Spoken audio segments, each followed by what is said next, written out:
When your season finale is so bad, people make up a conspiracy that it's not the real thing.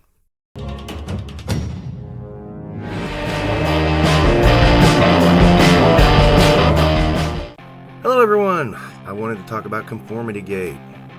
Stranger Things wrapped up. And I knew we were in trouble when after the apocalypse that we saw at the end of season 4 got turned into a bunch of metal plates at the beginning of season 5. And kids were sledding on it. So yeah, the kids had to fight a kaiju that was piloted by Vecna. This is literally what happened. Whatever. Even people who love the show. Now me, I'm kind of a mild fan. Really liked the first season. The second season was good, but I didn't think it was as good as the first. Third season was shit. Fourth season had some issues, but there was a lot of good in it. It made me think maybe they could stick the landing on this. Then we got the fifth season, and somehow the fifth season's worse than the third, in my opinion.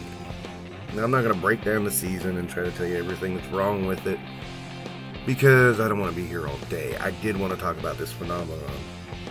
That is Conformity Gate, in which people said there was a hidden 9th episode that was going to appear on Orthodox Christmas, and I've heard a couple of people carrying it over. Oh no, now it's going to be like this date or that date. And it's like, no, they're not going to hold it out that long. It's not happening. This is not the first time this has happened. This happened with Sherlock. If you're a fan of Sherlock, the final set of specials came out, and the last one was so bad, people thought there was going to be a fourth one. 11 years later now, well, almost 12 years later, and there's still not a fourth episode of Sherlock. Just telling you this, this is not uncommon, but it's also kind of crazy. Why do people do this? Well, I do think part of it is that you make the IP part of your identity, and then to see it go down, you just can't handle it. People are comparing this to the fall of Game of Thrones. I am not, because I really think Game of Thrones was excellent for about 4 seasons, and as you go further from season 5 on, it starts going downhill. You see the progression. And the truth of the matter is that the producers were bored. There was a lot longer progression with Game of Thrones. With Stranger Things, it was like excellent, good, pretty bad, good again, pretty freaking terrible. I don't think that's comparable, because Game of Thrones never had that backwards uptick. Now, that's not to say there weren't good things in the later seasons of Game of Thrones, but, you know, it didn't move upward the way Stranger Things did.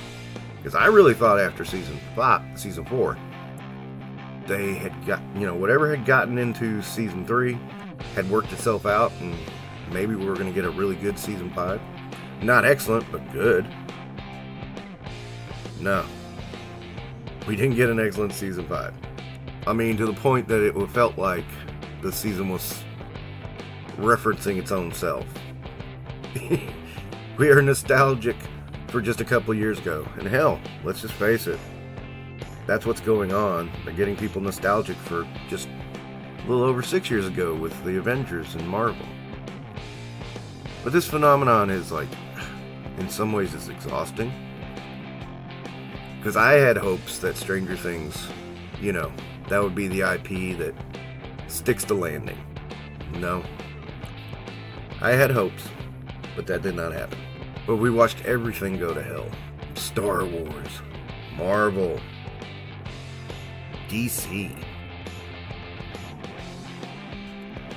Let's just face it, every IP that they keep trying to churn back up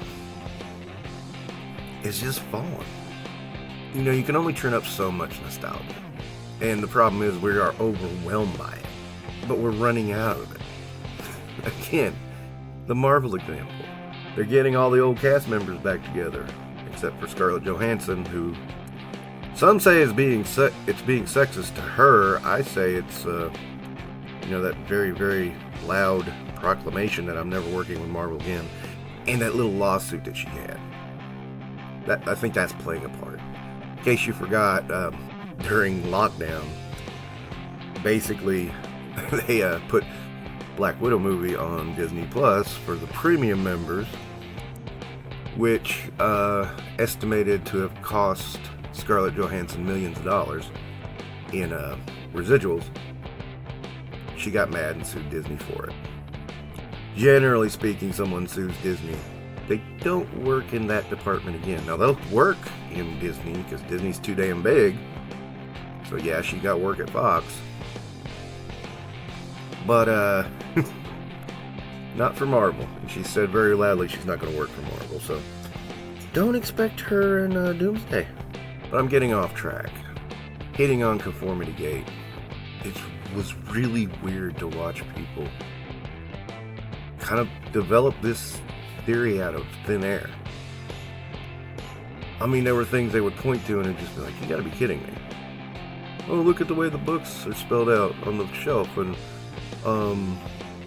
this and that, and doorknobs on the wrong side, and it was crazy. It was funny. It was strange. It was weird. And I guess maybe that's the thing. It's Stranger Things. It's strange and weird. And we had a weird finale. The finale really was this conspiracy theory, because it was just not good enough. And if I were the Duffer Brothers, I'd be sitting there going, shit, what did I do wrong? That they thought I would make a whole new episode to make up for the bad episode I did on the finale. Well, that's insane to me. So what does this mean for future projects? I don't know. I mean, let's face it. Dan and Dave, they basically fucked up their careers. They didn't do anything until Three Body Problem, and that tanked. Which, that book, man, that book is super complicated. And super crazy and super weird, but very good. I don't think Dan and Dave had the chops to be able to translate that one into a series. Plus, I don't think it translates into a series very well. It's really one of those books that you kind of read, put down, think about for a minute, and it's one of those really thick-minded books. So what does this mean for IPs in the future? That was the other thing. Stranger Things, while nostalgia-based, was new. It wasn't it wasn't a rehash of an IP. But had inspiration from Carpenter and King and Spielberg movies, and that inspiration was very apparent right off the bat. But at the same time, it was not something from the past that was repackaged and put out. As much as we want to say we're not nostalgia, what the fuck do you think Star Wars is all about? Seriously. And even Marvel, let's face it, these characters have been around for 50 years. Most of the people who go to the movies to watch a Marvel movie have probably read Marvel comics at least once and have an idea of who these characters are. I know the argument is, Iron Man was a Z-list character. No, he wasn't. NFL Super Pro is a Z-list character, you dumb shit. You don't have your own book for well on up to 30, 40 years and be a founding member of the Avengers who features in almost every iteration of the Avengers and be a Z-list character. Unexpected character to get to be as popular as he was? Oh yeah, that happened. But not a Z-list character. Hell, if you can call Doctor Strange a B-list character because he never could sustain a single series long enough to really get traction, there you go. I always hated that argument. I always hated that saying. I know, I'm getting sidetracked. I don't see people rewriting Endgame.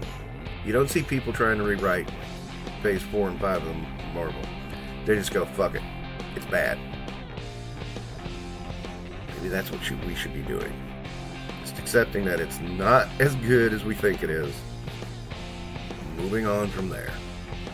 And there are 1,000,001 reasons why people made a conspiracy theory that oh no, this is not really how it was supposed to be. But the point is, it wasn't. Welcome to our world. We've seen everything get destroyed. And now Stranger Things did. I had hope for Stranger Things, but oh well. At least we can look back on that first season and go, that was pretty damn good. Alright, that's all I got. Thank you for listening. I don't know how I'm going to edit this video, so thank you for listening and have a good day.